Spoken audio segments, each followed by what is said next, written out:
Tzu Chi volunteers in Cambodia distribute rice for residents near Dangkor Landfill. A charity group rebuilds the home of a single father whose house caught a fire. Welcome to DaAi Headlines. I'm Sue. Thank you for joining us. We begin our program today with news from Cambodia. Dangkor Landfill is the only garbage dump for 1.5 million people in Phnom Penh, Cambodia. It also sustains hundreds of nearby impoverished families who make their living by collecting garbage. Tzu Chi volunteers distributed rice there to help the impoverished residents. In addition, Tzu Chi volunteers have built public restrooms for the residents. Everyone swarms forward as soon as the garbage truck comes. 3 times a day, they collect garbage to make $3 at most. Filthy liquid spills on my skin when I'm collecting garbage, but I'm too old to find another job, so I can only pick trash.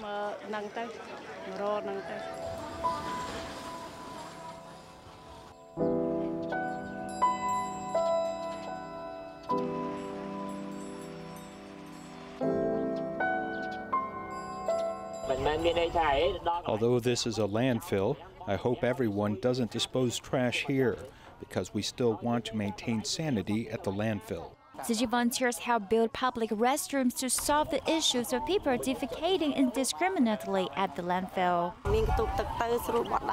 It's more convenient now that we have restrooms. We don't defecate in public now. This is really convenient. Before we didn't have any water to use, but now it's much better.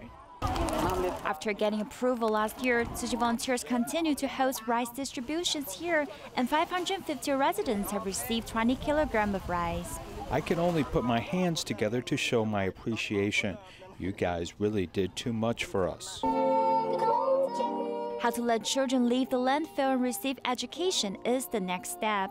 On the other side of the city, in Stram Man Chi district, is also an impoverished community near a drainage ditch. Volunteers not only give them rice, but also care, which warms their hearts.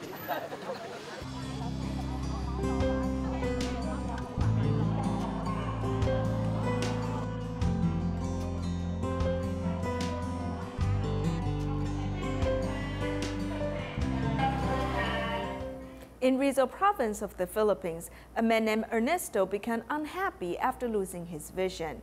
After his wife also became visually impaired, he and his wife have to rely on their 2 daughters to take care of them.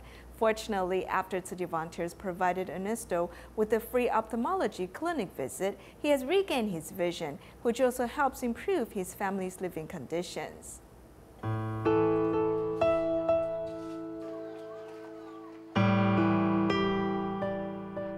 77-year-old Ernesto Zarito has cataracts, and because of his mobility problems, most of the time he may be either sitting or lying down. After his wife also became blind, the couple has to rely on their daughters to support them in their daily life. Being able to see is very important to us. If we can see our family and next generation, we will feel happier. In order to look after their parents, 2 of the daughters do not go out to work. Our siblings may provide us with financial support. If we need money for our parents' medical and transportation expenses, we'll make a phone call to them. Without my parents' love for us in the past, we wouldn't be here right now. They overcome all difficulties and they were always there to support us. The family relies on the 5th daughter, who has gotten married and has children, to pay most of their expenses. My father used to be very optimistic, but later he seldom smiles. All of Ernesto's children are very filial as they work together to take care of him and his wife. Tzu Chi has provided Ernesto with free ophthalmology clinics to reduce the family's financial burdens. Now that he can see with one of his eyes, hindi na siya kailangan bantayan ng isang anak niya. And that child can, earn money, do work, and that's an additional income for them. Helping the patients means helping the family. One cold stream after another could cause many people with sensitive stomachs to experience problems such as cramps. Doctors said that such individuals should control their diet and eat regular meals. They also recommend cutting back on oil and spice, as well as drink more water until they feel like normal. The arrival of a cold stream sends temperatures lower, and Mrs. Chen becomes worried that the weather causes her to have stomach cramps. Every time the weather changes, I'm quite scared, as my stomach cramps just like a muscle cramp. It feels like someone is stabbing me with a knife. Opening her bag, one finds that she carries a number of different stomach medication with her. I can't drink any cold water. If I have a bit, my stomach reacts immediately.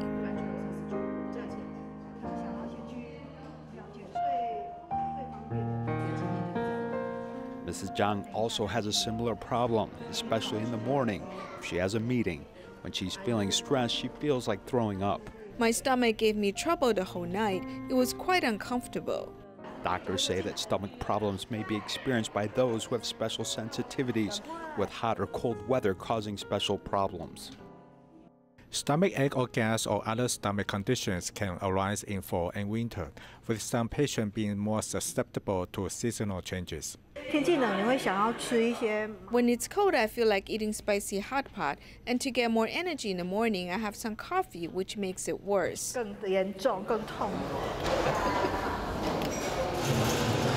The weather leads many to eat foods that are more nutritious, but may be loaded with oil and salt, further inflaming the stomach. If you eat and drink too much, there may be too much of a burden on your stomach, which creates a further burden on your body.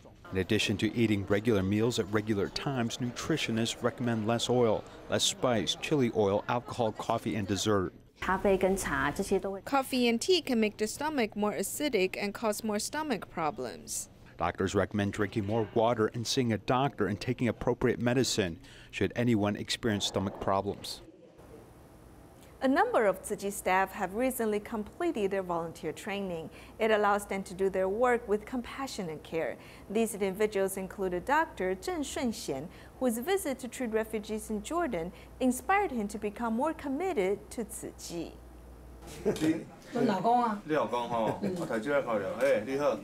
At this clinic, Dr. Zheng is quite polite as he inspects his injury.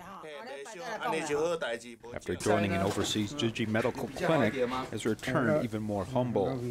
Back then, I thought that I was up here and the patients were beneath me at this level. But because we were there to help them, and after a while, I thought that we were equals like this. After going to Jordan to treat refugees and then going to Cambodia, he has seen many patients with no money to get medical treatment. These people left the hospital and couldn't get any relief. He learned to cherish what he could give and decided to participate in volunteer training and became a certified Tzu Chi volunteer this year. I had a bad temper and was quite direct. I believed that this was who I am, and now I think about what I'm going to say. The more he does, the deeper understanding he gains, as Dr. Lo Wenling, who specializes in family medicine, is now busy in work as well as volunteer training. Aside from looking after the body, I think that we can also tend to our wisdom and grow this area of our life. After undergoing this training, I will not only be able to look after the health of others, but also provide them with spiritual counseling. As for Tzu Chi, who has spent more than 20 years working with Tzu Chi, she's now able to combine her work with her missions. Combining my work along with becoming a volunteer means that I have better partners, as we can all work with one heart to accomplish our tasks. In this medical field, the commitment to saving others along with a pure heart enables them to undertake their mission with greater efficiency and care.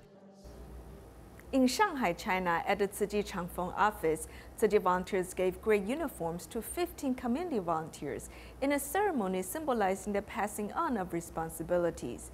At the event, community volunteers talk about how they've grown and changed since joining Tzu Chi. In Shanghai, at the Tzu Chi Changfeng office, 15 community volunteers receive gray uniforms. They are filled with joy as it symbolizes they have to shoulder these responsibilities. There are many challenges before you get certified. Maybe you will fall ill or face all kinds of obstacles. However, I told myself, Regardless of the types of challenges I face, I must persevere. Because of my determination, nothing could stop me from getting certified. Having dedicated herself to recycling during her maternity leave, Zhang Weijie is filled with positive energy. We need to put our words into practice. If we just tell people about it, they might listen, but they won't take action. However, if we practice doing things every day, he will benefit from it. Li Huirong, who used to enjoy shopping, has begun to lead a frugal life since joining Tzu Chi. I've learned many principles and found my direction. I will continue to move forward on this path. Having made the vows to serve others, these new members of the big Tzu Chi family expect themselves to grow spiritually from giving of themselves.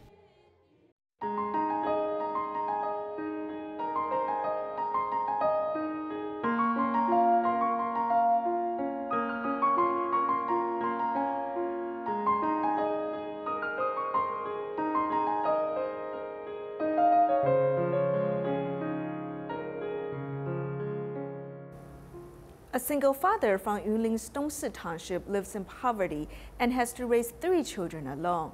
At the end of last year, the container house where his children lived suddenly caught fire, causing the death of his eldest daughter and severe injuries of the second daughter and son. Since the children are still undergoing rehabilitation, after learning about their situation, a charity group mobilized hundreds of volunteers to help rebuild their home.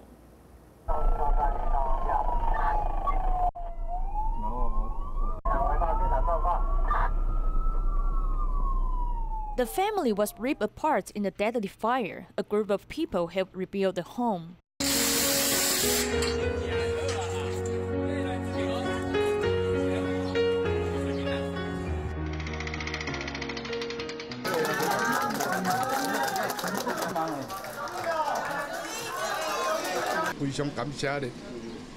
Thank you very much. Without these kind-hearted people, I would not have a house to live. Thank you. In 2 weeks, hundreds of people joined hands to build a house with 3 bedrooms and 2 living rooms. Mr. Huang's son suffers burns in many parts of his body, leading his road to rehabilitation to be long. The new bathroom has been installed with safety rails and the bathroom has an air conditioner. Let's take a look. This is your room, and there are an air conditioner and a desk.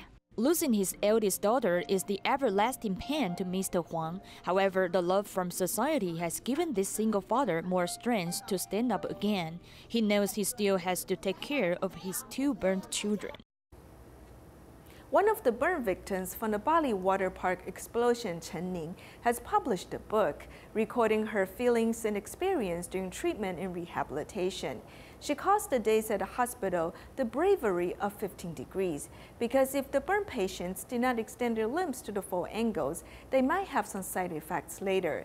Chen said this experience has taught her to seize the moment and stay strong. Wearing a long black skirt, this is 26-year-old Chen Ning. She's one of the burn victims from the Bali water park explosion. She has spent much time at the hospital undergoing treatment and rehabilitation. She calls those days the bravery of 15 degrees. Why do I call it 15 degrees? If we did not extend our limbs to the full angles, the skin contraction will be limited. After undergoing rehabilitation, Chen Ning can now play the piano well. It is hard to believe that after the explosion, she could not straighten her joints. Back then, life was very dark. What is more scary is not that life is too difficult. It is when you could leave, but you do not have the will to leave. I kept encouraging her to get well soon and not be so depressed. I play the role of someone strong and optimistic because I cannot feel sad with her. The burn scars are marks of her bravery. Chen Ning has now started working again. She has also written a book about her experience. After putting this in words, I've come to realize some things. I need to give my imperfect story a better explanation. In Taiwan, there's a ceramic artist, Peng Yamei, who has been creating ceramic artworks for nearly 30 years. She has been leading her students to participate in national competitions. Many of her students have snatched awards in different categories. Some people have bad thoughts. It's as if some negative thoughts would crawl out of their brains. Expressing his thoughts through ceramic art, Yang Yudao has been learning ceramic art for nearly 7 years. At a national competition last year, his work, Mob Dog, has won an award. You can make anything with the clay. There is no limit to what you can do. I think this is very interesting, and it gives me a sense of achievement. Wu Ruohe, who has won an award in the elementary school section, has been learning ceramic art for just a year. Her younger sister gave her the inspiration for her work. The small dog represents my younger sister. She is very naughty and loves to play with me. She is very cute.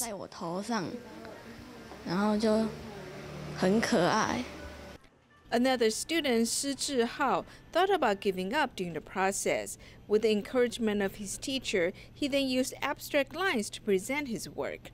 He has won an award in the junior high school section. Picasso's paintings are not limited in expressions. They're not like anything else.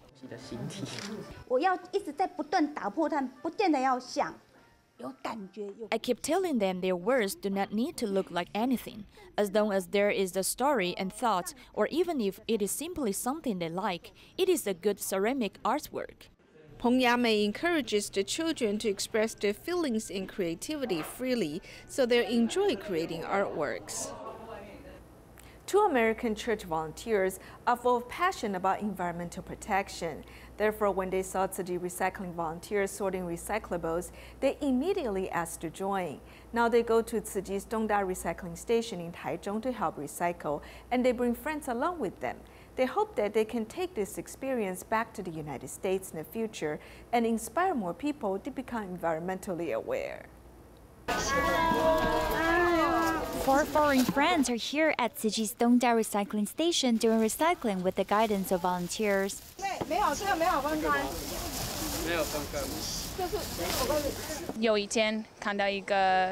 One day, I saw a girl sorting out garbage, and she told us that we can do recycling here. So I thought it's a great opportunity because we love the planet Earth very much, and we want to serve for Taiwan and the Earth. There are church volunteers from the United States at their early 20s, and they are all passionate about recycling work. I'm very happy because we can help others as well as Taiwanese people. That's really what we come here for. Because of these foreign friends, the recycling station is now more lively and jolly. They are here to learn about recycling, so when they return to US, they can teach their community about this. At first, there were only 2 of them, but now they bring different friends to do recycling every week, and they hope that they can take this experience back to US to invite more people to join environmental protection work. Taiwan's rice continues to be in a condition of oversupply. Much of Taiwan's rice expires in government grain warehouses and is used for animal feed. However, few people know that some 70% of the country's food is imported, with some products such as wheat being almost completely imported. Changing consumer taste has led for more demand for wheat. Government subsidies to convert rice paddies into wheat fields have been ineffective. Here's our report.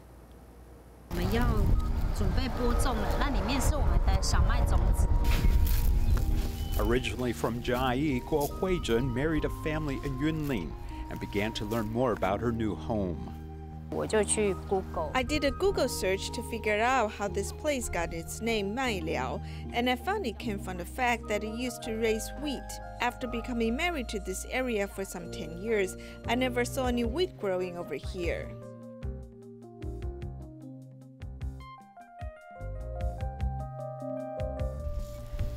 To return the area to its past glory of wheat farming, a group of locals pursued their dream of planting wheat. She never used a hoe before, but this Mailiao wife is now willing to spread fertilizer and do weeding. These farmers actually come from many different professions, including the Maifeng village chief, who are all becoming involved in the planting of wheat. Wheat hasn't been planted in such a long time. We want to show our children who live here why we are called Mailiao and what is special about this land. It's rare to see wheat fields in Taiwan because most of it is imported. In 2009, some 200 hectares were planted, and recently this figure has reached 550 hectares. In the market, it is difficult to determine which wheat is domestically produced and which is imported. Take, for example, these two products. This imported wheat has to undertake a long boat trip, so different preservatives need to be used and mixed in with these imports.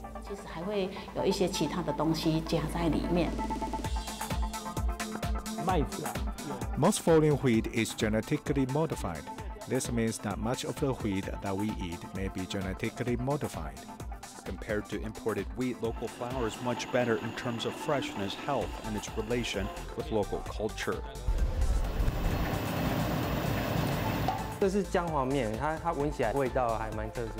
Mr. Zhuang is the boss of this noodle factory, and when he heard the story about wheat from Mailiao, he stopped his order for foreign wheat, as he wanted to produce locally sourced noodles. If we didn't buy locally produced wheat, then it would slowly be squeezed out by imports. I thought that we need to support our own products. This 30-year-old boss was formerly a white-collared worker in Taipei. He gave up his high pay to take his newly married wife, who was pregnant at the time, to his hometown to sell noodles. After giving birth to our child, he can accompany his father and continue the proud tradition of his hometown. We are in Maifeng village, which is the most populated village in Yunlin County. You can see behind me that this piece of land will soon become a wheat field, with even the street lights being decorated with wheat symbols, as they are trying to promote local culture. Now people don't want to just be full. They care about food safety and want a story related to their food. Data shows that annual per capita wheat consumption was some 23.58 kilograms 35 years ago, but has increased 1.6 times to 37.86 kilograms.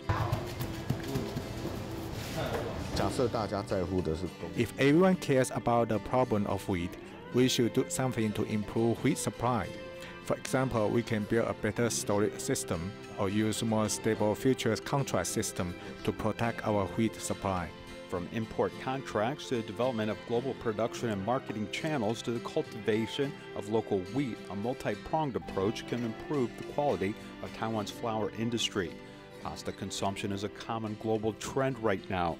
It's better to take measures to enable it to flourish rather than suppressing it. In the United States, seniors in a class held by Tzu Chi Almonte Liaison Office learned to arrange flowers. With the explanation of the teacher, the seniors accomplished the task and were able to enjoy the beauty of the flowers. We'll leave you with these images at the end of our program. Thank you for joining us. Goodbye.